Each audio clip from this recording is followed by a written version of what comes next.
Hello and welcome to India Speak, the Center for Policy Research's podcast series.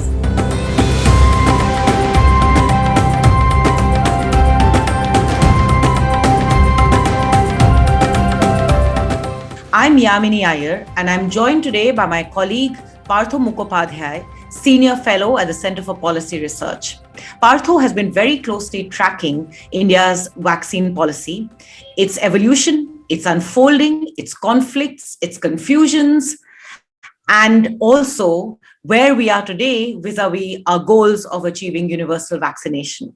Partho and I today will talk about India's vaccine policy, and he will guide us through the many bottlenecks, the many confusions, the many conflicts, and some of the successes that we have encountered since January when India embarked on its COVID-19 vaccinations rollout. Partho, very warm welcome to you on India Speak. Good evening, Yamini. Partho, let's start by you just walking us through what's happened over the last few months. India launched its vaccinations strategy in early January, around January 16th, when things looked very different. It seemed that COVID was in retreat. India was both as the world's largest manufacturer of vaccines, had adequate supply of AstraZeneca's Covishield, and also had its very own homegrown vaccine in the form of Bharat Biotech. It looked like this was something that we had completely in control. And we began, like many other countries, by focusing first on healthcare workers who obviously had the most exposure and therefore were at maximum risk. And if I'm not wrong, by March, we had expanded and opened out our vaccination policy to those populations who were most at risk, so 60 plus. And then we got to 45 plus with comorbidities. And suddenly in April, just as the second surge was hitting us, it also seemed like a policy that, at least on the surface, appeared to be in control was beginning to unravel. And in the midst of the surge, we began to, as ordinary citizens, we became spectators to what seemed to be a full-on national vaccination war. So can you tell us a little bit about how the policy was evolved and what happened, and why is it that we ended up in a place of much confusion in April when perhaps we needed the vaccines most? War might be a little over dramatic, but let's begin at the very beginning. The expectation was exactly as you said, given the fact that we had large manufacturing capabilities, given the fact that Serum Institute, our largest manufacturer, had essentially been licensed by AstraZeneca, who is for the AstraZeneca Oxford vaccine. And by December, the AstraZeneca Oxford vaccine had been approved by a number of international regulators. Usually, across the world, a number of countries invested heavily in their vaccine manufacturing capacity, and largely by offering contingent contracts, which basically meant that if your vaccine passes the regulatory test, we will purchase X 100 million of your vaccines. That was true for UK, the US, a little less true for the EU. And given the kind of capacity that India had, everybody had assumed that it was also true for India. India had actually made these advanced commitments. And in fact, the Serum Institute CEO at various points of time over 2020 essentially said that, yes, I'm happy to supply everywhere else, but half my production is going to be for India. Which meant, given his capacity, that people expected maybe 750 million to 1 billion doses for India coming out of Serum itself. And then We had made very early sort of noises about Novavax and things like that. So Duke University, which was tracking these kinds of purchases, basically thought that India had all of these things tightly sewn up. We didn't know exactly what was going on, except that there was some small murmurings from the Serum Institute CEO about, contracts have not really been signed fully yet, etc. But uh, people didn't pay too much attention to that because they assumed that those were just bureaucratic delays and more or less the gentleman's agreements had all been put together.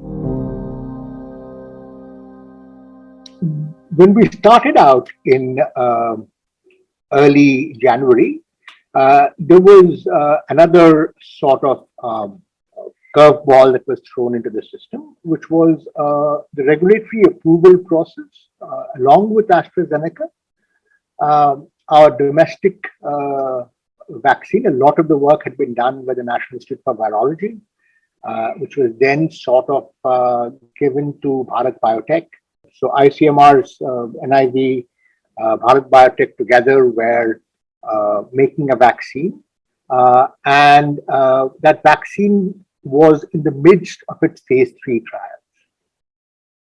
And suddenly, in early January, it was announced that under emergency use authorizations, that vaccine too had been approved by the government of India for actual administration in what was very weird terminology in clinical trial mode, which no one understood because it was a completely novel kind of description.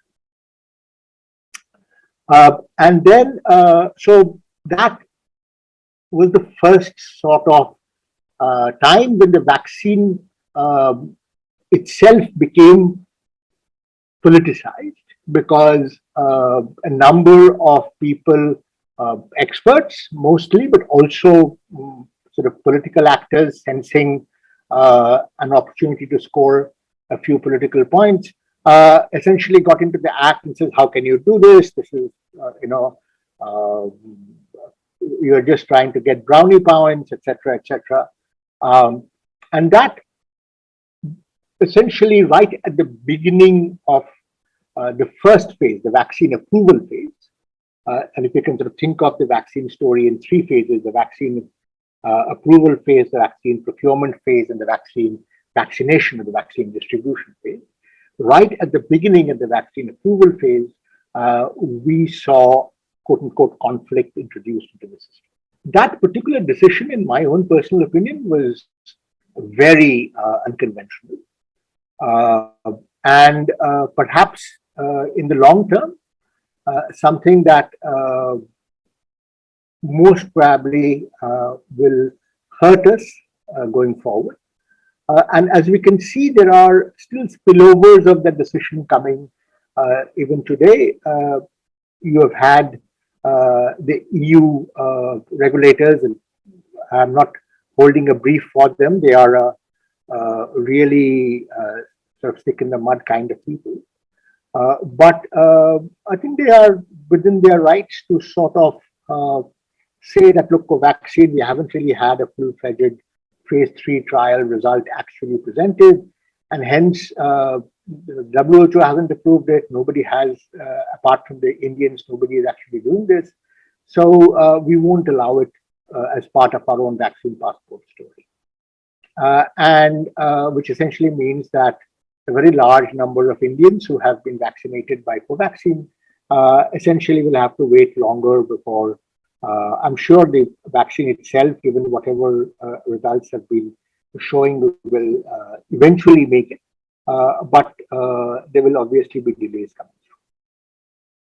On the plus side of that decision, it essentially meant that you had maybe 10, 20 million vaccines beginning with that sort of were available to you extra during the first initial months of vaccination. So that was the procurement phase. people did wonder why we didn't start vaccinating earlier, and why our span of time for vaccinating healthcare workers was so long. It essentially covered 6 weeks, all the way from mid-January to the end of February. And if we had actually started vaccinating people in early February, we might have been able to deal with the second wave with a little bit more capacity. We might have had fewer hospitalizations, even if we had the same kind of infection, because we know now that the Delta variant, which was implicated in the second wave, in terms of infections, one dose of the vaccine doesn't really give you very much. But in terms of hospitalizations, it might have got us some subsequent. Be that as it may, we only decided to start extending that vaccination story to the general population in March. There is some speculation as to whether we were not ready with the now famous CoWIN app at the beginning of February. And that again, just like the fact that we had not procured or placed orders for vaccines in January, as we found out later. And it would also mean that we were not prepared with the CoWIN app, which we had the whole year to prepare for at the beginning of February. So March is when vaccination actually started. India was different in the sense that it had at that point in time a small price that people were paying in the private sector, 250 rupees, which and it was essentially, as I said, to extend the number of people who could actually be vaccinated, the network of people to vaccinate. And as you said, but while that vaccination started in early March, the pandemic had also was slowly catching up with us. And by early April, when we opened up beyond the 60 plus to all 45-year-olds, we began with 60 and 45 with comorbidities. By early April, after a brief spurt in early April of vaccinations, it was clear that we were actually running out of vaccines. And it was that point, it was also became clear that we had not placed advance orders, that we did not have sufficient vaccines in stock. There wasn't like hundreds of millions of vaccines in warehouses that were ready to be rolled out. And somewhere around that time is that when the central government changed tack, states had been basically clamoring, and I think either they did not realize what they were asking for, or they were trying to score political points. Either way, they must share part of the blame, because either of ignorance or essential trying to sort of act too smart.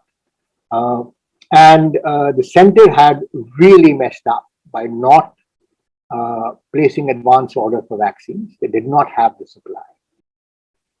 And they essentially handed this entire vaccine procurement issue, the first time any federal country had done it, to the states. And said, okay, you boys go ahead and buy your own vaccines. We will give you a certain amount of vaccines for your 45 plus. Half the local vaccine capacity was made available for states to purchase, and states could go ahead and contract from others. Partho, let me stop you there just for one important clarification. So in terms of how the center state story was framed before the change in the policy, it was a center that was procuring and then distributing it to states for the 45 plus category. What was the role of the private sector? Because there was always free vaccines that were coming from the government, and then there was a private supply as well. So if you could just walk us through what that structure was. So like in every other country, the central government was procuring vaccines from essentially from our two domestic manufacturers, Bharat Biotech and Covishield, and then they were distributing it according to, as I said later, basis of population, infection, and use to the various states. The private sector was essentially a delivery partner. They got 100 rupees for every vaccine that was delivered through them. That's where they, in some sense, had an incentive to maximize the amount of distribution that they had.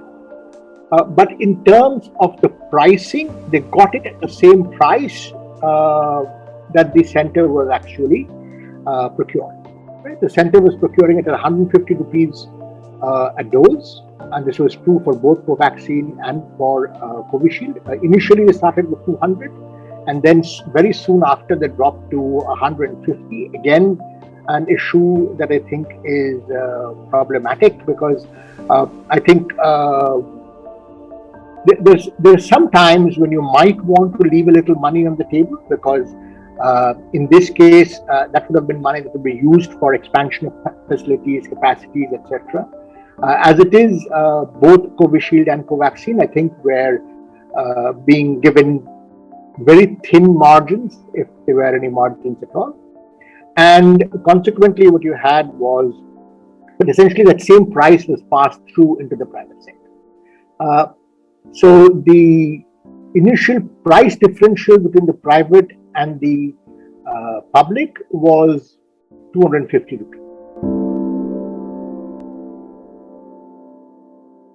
So one more question on this, because if one goes back to the headlines of early April, there was a lot of discussion in the public domain and demand, I think, both from citizens and to a degree from states, perhaps responding to citizens, that the 45 plus was too limiting, and it was time to give a little bit more flexibility and to open up vaccinations to a larger cohort of people.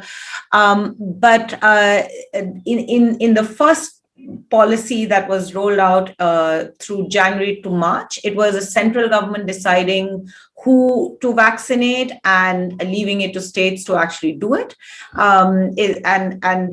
It was this sort of the push to shift who gets vaccinated was also part of that discourse. And I just want you to reflect a little bit about how we've thought about this question, because you have a really important piece today as we record that's out in the Hindustan Times, arguing that perhaps we are putting lives of the vulnerable to risk by not ensuring that we are vaccinating all those who are vulnerable and distributing vaccines across a far wider range of eligible adults. Yes. So the two basic issues at that point in time. We were vaccinating roughly about 3 million people a day. States had the power to do a lot more, as was very recently demonstrated when we did about 9 million on the 21st of June. I do not think that the states realized the extent of the supply shortage when they started making that particular demand. And if they did, it might have been a way to show up the center. Consequently, they made the claim that they would like more flexibility within the vaccine distribution parameters. And some of that flexibility as is now being shown in certain states, like, providing vaccination to people below 45 who are in sort of specific occupations which might be more at risk, etc. I think would have been useful flexibility to provide. But what the center did was basically take the whole can of worms and add it over to the states. So the states got what they asked for and much more.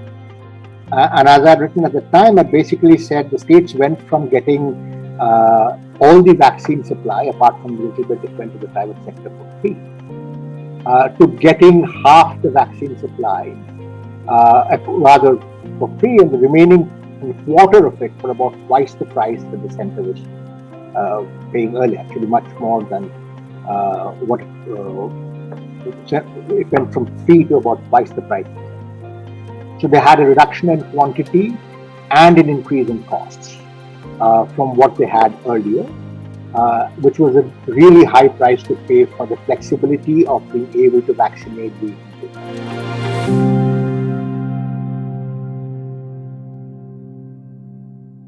and the second story is, I think there has been and there continues to be this idea that somehow the 18 to 44 are the young guys who are moving around and therefore more likely to get infected, and therefore we should go ahead and vaccinate them. What we don't realize is, A, there are many more of them. So it takes a lot more vaccine to get past any reasonable amount to them. Second, the issue is also that one dose of a vaccine does not really provide, as we know now with much more certainty, and especially against the Delta variant, actually provides very little protection against infection. So the same 18 to 44, unless they are living with younger people in small nuclear families, which is not the case in most of India, essentially end up infecting older people, because the vaccine is actually not protecting them from infection to the extent that you think it is. So there are a lot of 18 to 44s hanging around, plus there is even the ones who are vaccinated are not really doing this sort of. The only other country which has tried doing this was Indonesia. Every other country has gone very strictly by the age criteria, and there's a reason for that. The government of India has not released age-specific fatality figures for a very long time. But when it did release those figures, and there is even today a small study that's come out looking at the age-specific fatality figures, you'll see that the fatality figures for the older age groups are multiple times that of the younger age groups. So if an older person gets sick, he or she is much more likely to be hospitalized and then die, as compared to if a younger person gets sick. Every reasonable country around the world first ended up protecting the older people and then expanded the vaccination to the younger people. UK, which is being sort of touted as this big, vaccination success, etc., even today is only opening up to the 30s. So that was the big story. And the second thing that happened after that, Yamini, is once it became 18 to 44 story, and then later on supply issues, etc., that we can talk about. But fundamentally, it then became a numbers game. I vaccinated more than you kind of story. And finding the 60 plus are about 10% of our population, right? And they're across there in the rural areas and in the urban areas. So it is a relatively small group, so you have to spend resources and effort to try and expand them beyond the first group which come to your vaccination centers. And by now, about half of them have shown up to our vaccination. The remaining half, we would actually have to spend serious effort to go out and find them, and not so much reach out to them, not so much find them, we sort of know where they are, but reach out to them and vaccinate them. But instead of doing that, states are picking the much easier low-hanging fruit of vaccinating the 18 to 44 because there are lots of them out there and they're showing up in droves. And therefore, they can say, I've vaccinated 500,000 people. When in terms of actually preventing deaths from the pandemic, God forbid if a third wave should happen, it's really not particularly useful.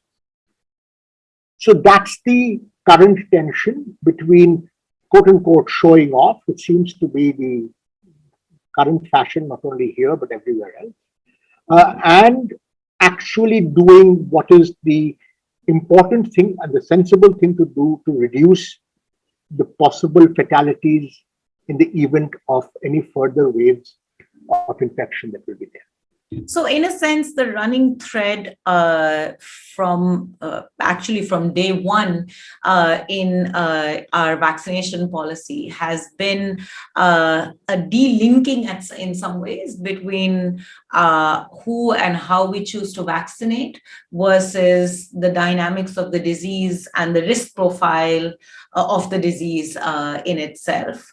And it seems as the rollout of the policy itself unfolded, it was also shaped a lot by the tensions between center state dynamics, which resulted in the kinds of policy decisions that were taken, especially in early April, and some of which, of course, were reversed in June. But there was another actor in all of this, Partho, the Supreme Court. So they seem to have played some role in both holding the center and state accountable for the kinds of choices they made. How do you view the nature of that intervention, and what did it do, particularly in the difficult months of April and May, to contribute to the reversal of policy that we saw in early June? So, Yamini, before that, there was another thing that happened. Once they sort of handed over the vaccination to the states and the private sector, because the private sector suddenly got a lot of vaccine, which it didn't have access to before. And they had it for essentially, at least in the initial part, at a relatively high price. It was about 1,400 rupees, 1,200 rupees announced for Covaxin and 600 rupees announced for Covishield. That Covishield price was about 4 times the price they were selling it to the central government at. And Covishield was almost 10 times, 8 times the price that they were selling it to the central government at, right? So one was the explicit statement in the by the minister that those who have the money can go ahead and get themselves vaccinated first. If I can quote Minister Harshvardhan, those who can afford to get them at the private and corporate sector rates shall go ahead. And then the other thing that happened, facing a situation when there was a huge upsurge in demand because you've opened up the demand side to the 18 to 44, and you have almost very little supply, maybe 75 million vaccines a month, maybe less. You had vaccinated about 90 million people in April. You basically decided to rely upon studies in the early part of the AstraZeneca trial experience and rely upon the experience of England to extend the gap between doses. And therefore, what was earlier a 4 to 6 week and a 6 to 8 week kind of dosing gap between the first and the second doses of Covishield, Covaxin was always about 4 weeks and has remained so, suddenly became 12 to 16 weeks in the middle of May. We again know now, based on results that have come out post that particular decision, essentially the Delta variant, without 2 doses, it's very difficult to resist. England, as a result, has actually reduced that gap for the older citizens. We have done nothing of that sort.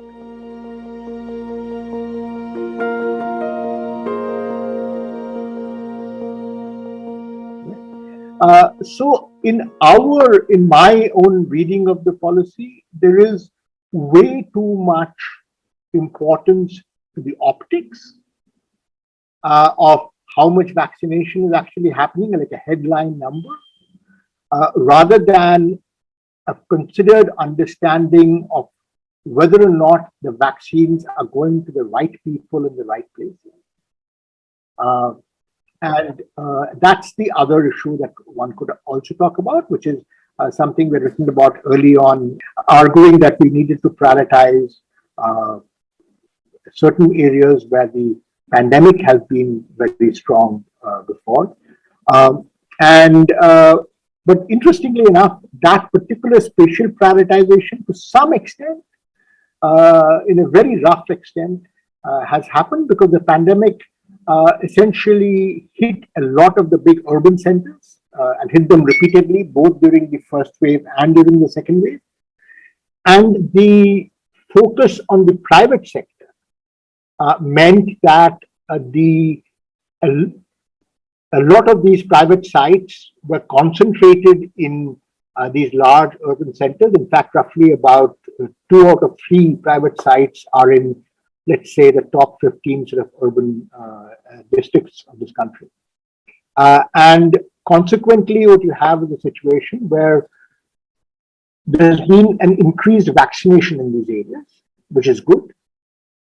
There's also, unfortunately, a lot of that increased vaccination has been through the private sector over May and most of June, which essentially meant only the relatively richer among us who were willing to pay that private sector price got themselves vaccinated.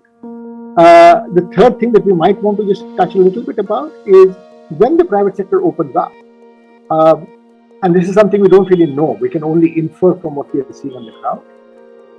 The gender ratio seems to change. A lot more men seem to get vaccinated in these during the months when the private story was happening than women. And it's quite possible that people will say, okay, I have to go out, I have to be the earning member of the family, I'm more at risk, so I'll go and get myself this vaccination.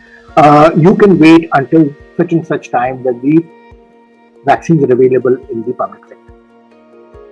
I don't know whether that is actually the case. I'm just speculating at this time. But the data is consistent with that kind of a phenomena actually working. So there are a number of these inequities that sort of come about as a result of a number of decisions that have been taken right from the beginning, which is not ordering enough vaccines, because then we wouldn't be in this mess that we are in right now and we're having to choose. China is vaccinating 20 million a day. And that's because they had the foresight to get those vaccines produced. We had the same capacity. We have more vaccine production capacity than China.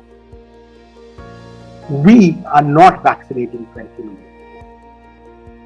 We have today a minister who is essentially making it sound important that the EU assured 120 million vaccines for the month of July to be supplied to the states.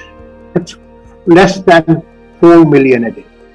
That's where the problem began in my mind, right? And then various levels, the CoWIN app, the delay in the implementation of the CoWIN app, the design of the CoWIN app, the handover to the states, the premature expansion to 18 to 44, the hurried expansion of the dose schedule so that the second doses got really delayed, the large supply to the private sector, 25% of total production, which they can't actually use.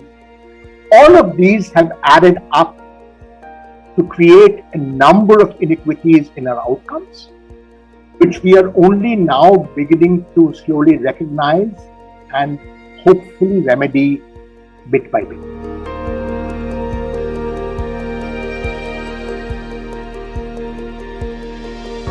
The question then becomes, how do you get this kind of done? Over the last 2 to 3 months, the only way we have managed to get some visibility into what the decisions behind vaccination policy and the rationale of different decisions is through the affidavits that have been submitted by the center to the Supreme Court and some of the affidavits submitted by some states, again as part of this case which has been taken up suo motu by the Supreme Court. So 2 major affidavits, one in May and one in June, sort of anchor in some sense and try to rationalize what the policy of the center is. For reasons I've written elsewhere, I don't think many of them are defensible. But that is not the point. The point is that the conversation which should have been happening between the center and the states in the conference room, or nowadays actually in the Zoom room, is now taking place only in the courtroom. It's only under the aegis of the court that different actors are being forced to make explicit the rationale that underlies their decisions. This kind of reasoning behind their decision making is something that every citizen should expect as a norm from every government. That is something that we as citizens of India have not received in the last few months regarding vaccination. So it's only thankfully because of our courts that we have some degree of transparency. But this does not have to be the case. Well, there's another inequity that you haven't spoken about, but I know you've written about, which is the question of the possibility or potential of digital inequity, with the COVI app being the central architecture through which vaccinations are being conducted. Could you talk a little bit about that? Because that's again been something that's been at the heart of a lot of the public debate.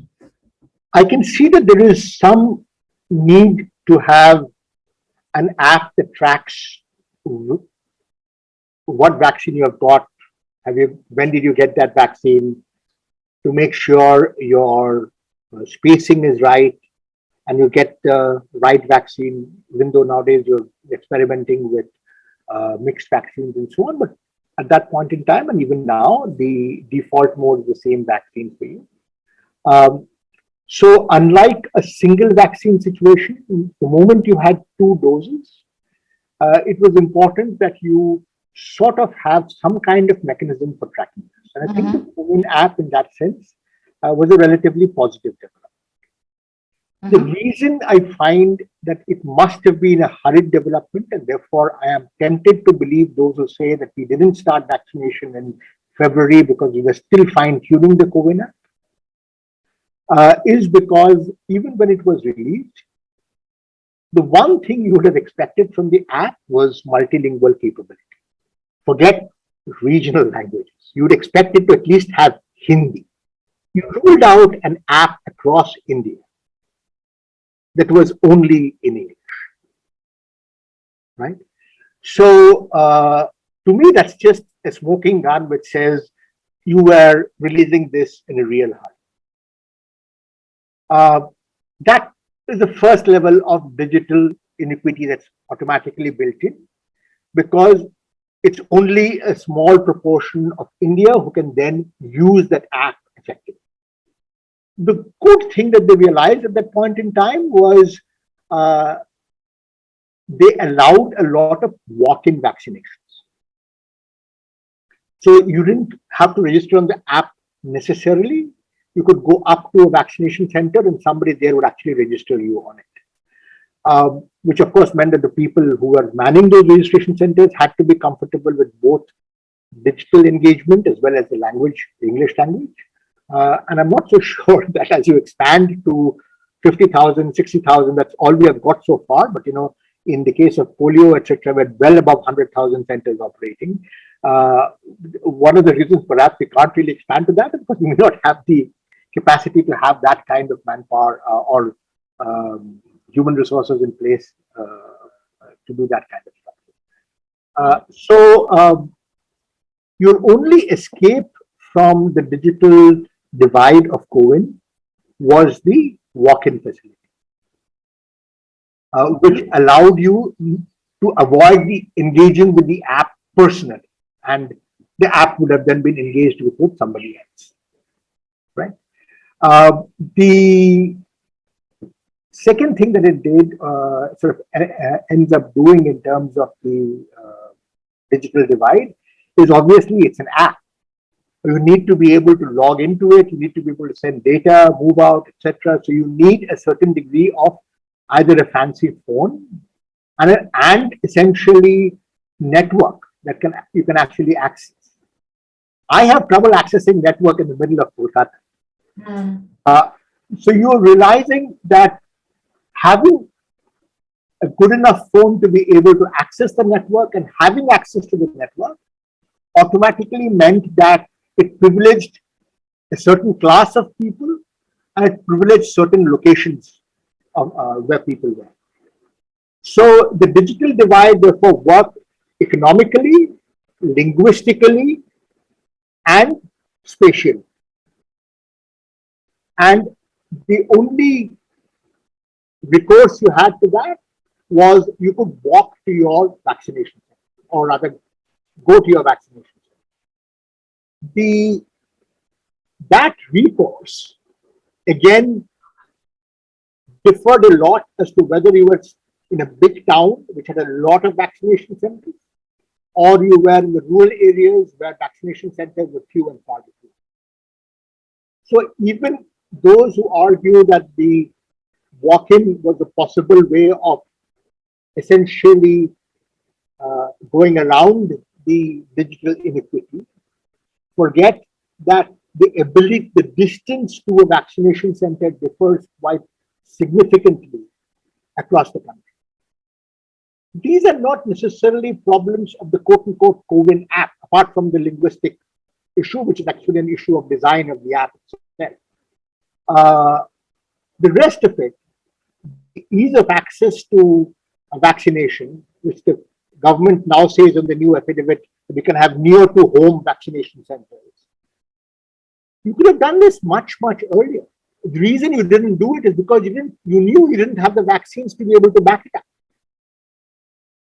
You were forced to limit your sites, and you were forced to exclude people, because if you actually expanded your sites, you would not have the vaccines to vaccinate the people who would have shown up at the center. So all of this, the pace at which you rolled out, was dictated by the supply of vaccines that you had, and is still being dictated by the supply of vaccines that you have. That's the only saving grace in this, and I'm not sure whether that really is true anymore. I thought something like this maybe in April. Now I'm not very sure whether that is true at all, given what we know about death rates across the country. I used to think that it's okay if the vaccines were first more concentrated in the urban areas, because that's where the pandemic was concentrated. Now, since we have seen the kind of excess death numbers that have been coming out in different states, one is not clear how much it has actually spread to rural areas, and consequently how much the vaccine might also be needed in those areas. Right? That's one of the things that we don't know, and therefore by natural sort of the right thing is happening for the wrong reason, that we're focusing on the more risky sites, but for the wrong reasons, because they have more sites or they have more private sector, etc. Even that particular possibility, I might have been wrong on that. Right? So there isn't really very much positive I can see out of the outcomes, as you can see. I'm not in a particularly optimistic. But let me push you to give us a slightly more optimistic prognosis for going forward, in the sense that we've talked about the fact that the rollout so far has largely been about a numbers game and about optics, rather than about mapping the rollout to the transmission dynamics. We've talked about the inequities that has built into this. We've also talked about both in terms of who gets access to the vaccine as a consequence of the policy choices that have been made, as well as the role of digital and potentially exacerbating some of this, even though it has a very crucial role to play in the vaccination policy. We've also talked a little bit about the supply issues and the role of the private sector. Each of these have collectively come together in to create the bungle that we had and the place where we are in today. But a few things. One of the pieces of research that you and colleagues at CPR have been doing, and you've referred to this in the course of our conversation as well, is that we do see a certain kind of spatial concentration of COVID. And in a recent piece, you've talked about permanently at-risk districts, where about 145 districts that accounted for about 75% of the cases. In the first wave, the same districts accounted for up to 80% of the cases during the second wave. Of these, 45 districts accounted for 50% of the cases during the first surge, and even more in the initial days of the second. So from this analysis, we do get a sense that there is a very clear spatial element to COVID, and perhaps one could build on some of this to have a vaccination strategy where we can ensure that the most risky areas, combined, of course, with the most risky people, get vaccinated first. Could you talk a little bit about what are the kinds of policy choices we need to be making in order to get past the challenges we are confronting today? So, Yamini, as I said, first, yes, that is definitely the case. But again, that analysis is built upon recorded and reported numbers. And the excess deaths reports that are coming out indicate that those numbers may or may not reflect what the actual situation was on the ground. Right? That's one caveat that I would like to say. But more importantly, I think the spatial story is perhaps a next level story, because what we have done so far, the choice that we made is the choice to vaccinate the younger 18 to 44 age group. If we had not made that choice, by now we would have been able to give a first dose to every Indian above the age of 60. And obviously, not every Indian would have taken that vaccination. So we would actually have a lot left over, and which would have gone to the other, especially the 45 to 59, etc. But the core issue is, it is that choice, the choice of age that we made, which has forced us to try and ask, should we be vaccinating in one district or should we be vaccinating in the other? If we had followed the age gradient properly, we would not have to make the spatial choice. We could have vaccinated everyone everywhere. And in fact, some states like Rajasthan and Tripura and Sikkim, J&K to some extent, have actually done it. They have vaccinated almost everybody above 60. So it is not something that cannot be done. You do have examples within Indian states which showed that it could be done. This was also a decision of the state. So it is not entirely something that one pins on the center. This is also a dynamic of the state, and this is why I said, if you get too caught up with the optics of showing off how many people you have vaccinated, you forget that today, if I was to figure out who has done the best in terms of vaccination, I would any day pick Rajasthan over its neighbor Madhya Pradesh. Even though Madhya Pradesh has these, we vaccinated 1.6 million a day kind of story, right?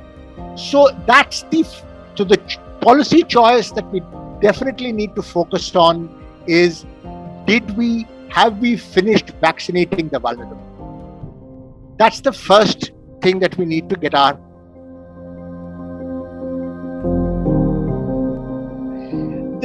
The second story about what we are doing, and I think hopefully we're beginning to come around that particular story, and there's a whole story about the responsibility that the center is taking for payment, which I will briefly comment upon later. But the issue is, the private sector today is allotted 25% of the vaccine production. The simple fact is it cannot use it. There are not, when there is a public supply for free that is in place, and that is now finally beginning to look as if the vaccines might be available, maybe at the slow pace of 4 million a month, but still much better than 1.5 million a day kind of story, or rather 4 million a day versus 1.5 million a day. The number of people who will show up to pay 1,400 rupees or 600 rupees or 750 rupees to get vaccinated is dropping. You cannot force people to go and take private vaccinations. 25% of India will not pay for vaccines. The center will realize that. It has already realized that because they're now talking about vaccine procurement through the CoWIN portal, etc., etc.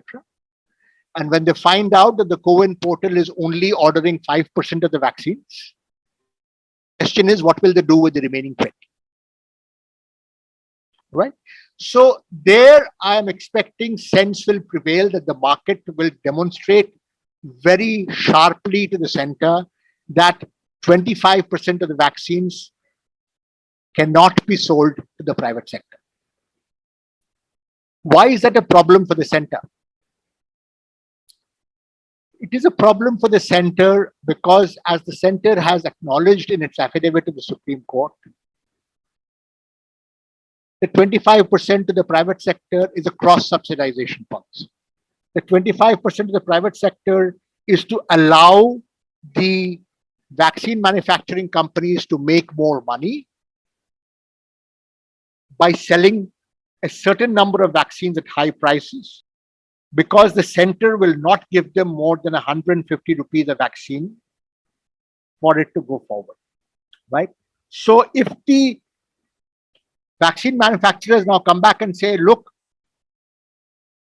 at your 25%, Covaxin says I was expecting to make more than 400 rupees per dose on average after combining the private and the public supply. And now, since the private is only picking up 5% of my stock, I'm only making 200 rupees a dose. How am I going to make up the difference? That is the question that the center will then be asked. As of now, it does not want to acknowledge that there is a question out there, and it definitely doesn't have the answer for it. It's in that context that the pricing policy and the production policy, how much do you really need to pay for the vaccine so that the vaccine manufacturers can actually sort of recover not only their costs, but also quickly recover the kind of investments they have had to make to expand capacity. Is that 150 rupees enough? Or do you really need to pay them 200 rupees, which is what you've been paying them before? Or do they actually need to get 400 rupees, which is what the weighted average price for Covaxin is? This is a question that we don't know the answer to yet. I'm sure there is a back and forth going on between the government and the vaccine manufacturers on this. The reason why this is important is because this has implications for the production of vaccines going forward, for how rapidly they can expand. Can they actually meet the kind of numbers that have been laid out in the Supreme Court affidavit? And if they are unable to do that, then what happens? Two big policy positions, therefore, Yamini, to sort of sum up, is one on the age vaccination. And as I argue in my piece today in the Sun Times, you can actually get back on track as soon as the end of July if you chose to prioritize the 60 plus age group. And the second is to get your head around exactly how much money do the vaccine manufacturers need, including a reasonable profit, in order to be able to meet their supply commitments going forward. And if you are depending on the 25% private supply to provide them that money, that is a serious mistake. So our policies, the government has its job cut out for itself. We need to focus on ensuring that we vaccinate the vulnerable at speed. It's possible. We need to address the critical issue of pricing in order to unblock supply and ensure that the private sector is able to recover its costs at a reasonable profit. And at the same time, that 25% hold up will open up the possibility of more vaccines into the public system, which will ensure that some of the inequities that you talked about also will eventually get addressed. The pathway is clear. Just one last question to you, Partho, because it's been such a central theme through the conversation, the center state dynamic. If we do these things, do you think that the center state story has resolved itself or will resolve itself? Or are there some other things that need to be thought through in the policy landscape to avoid the kinds of tensions and multiple pulls and pressures that created some of the bungling in the first place? So, Yamini, the first thing the center state dynamic needs is a bit of honesty. Sure. And that honesty at both sides. For example, today, let me talk about how inconsistent the central government is, for example. Today, the health minister made the point that we have told the states that you're going to get 120 million doses in July. They should plan. And what is this? Reports we have been hearing about, states stopping vaccination here, vaccination there, etc., right?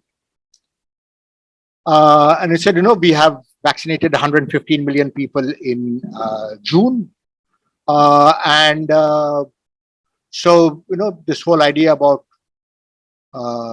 vaccinating XYZ amount in so 120 million in July should be fine.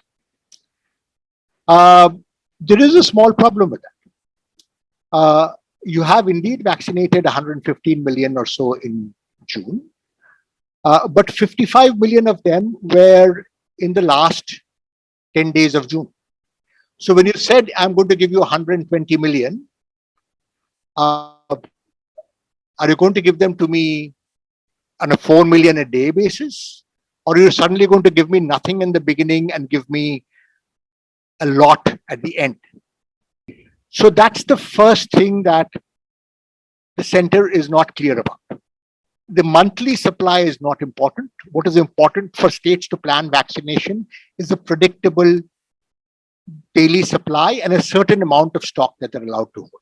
Second, how much vaccine is actually going to be available? In one part of the affidavit, the center clearly states that by the end of July, they would have 51.6 crores. That's 516 million vaccines available. At the end of June, which is yesterday, they basically used about 335 million vaccines. The difference between them is 180 million. You're basically saying there's 120 million plus whatever is available for the private sector. But if I were to reconcile these two numbers, 180 million and 120 million to the private sector, to the public sector, by adding in 60 million to the private sector, which the private sector will never be able to deliver, it essentially means the private sector is getting 1/3 the number of vaccines. 60 million out of 180 million instead of 25%. So that sums, even within the center's own two submissions to the Supreme Court, don't add up. This is not difficult to add up. How much vaccine you're going to get a month from now is determined largely by processes that you have started in the middle of June. That's, it's a production process. You might get less, you might get more. It is a little bit like planting a crop, but in principle, you do sort of know how much you can expect to get. And this kind of transparency, which says that Serum Institute, Bharat Biotech, Sputnik, whoever else is producing, and the real story that I'm missing completely here is what is happening to the single dose Johnson and Johnson or Janssen vaccine, which was supposed to be produced by BioE, which is now producing its own vaccine. That these people, as of now, have started, and over the course of July, based on whatever processes they have started in May and June, we are expecting to get this kind of production. This is a visible, predictable process with error, right?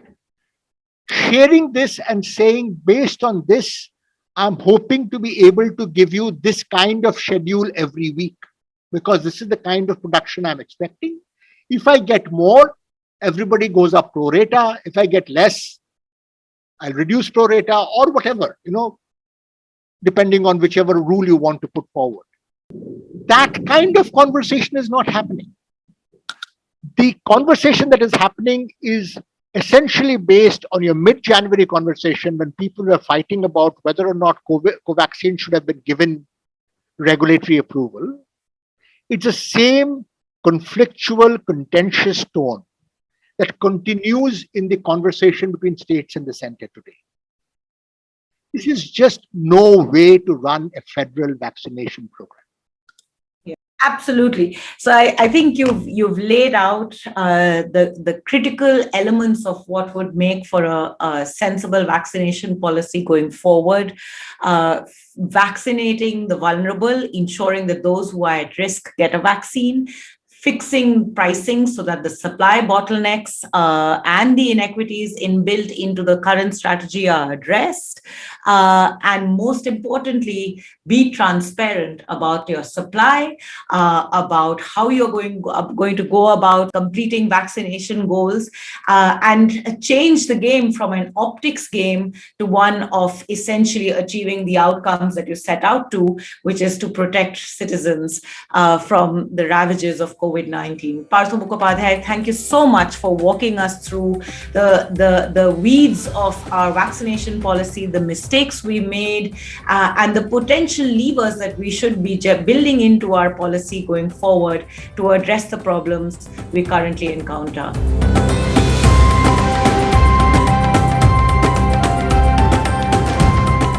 Thank you for listening. For more on CPR's work on COVID-19, you can follow us on our Twitter handle at CPR_India and visit our website at www.cprindia.org.